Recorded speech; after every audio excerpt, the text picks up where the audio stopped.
Bisnes paling selamat untuk geng pencen. Okey, confirm selamat.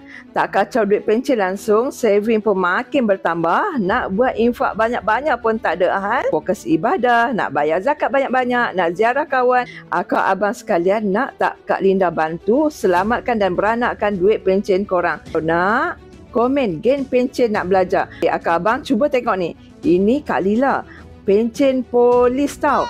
Lebih 1 juta untung dia. Kak Lila ni tak pandai sangat pun buat online marketing, tapi boleh dapat untung 1 juta. Ini membuktikan Kak Linda ni senang nak buat. Orang muda, orang tak berapa nak muda pun boleh buat. Kak Linda dah sediakan apps untuk generate income. Tak payah post barang, HQ akan postkan barang. Lepas tu kita akan post produk tu dekat Malaysia dan satu dunia. Kakak-kakak, abang-abang yang dah tak sabar nak beranakkan duit pencen tu, klik gambar Kak Linda, isi maklumat dan submit. Tunggu Kak Linda bagi maklumat lengkap, okey? Percaya hidup penuh keajaiban.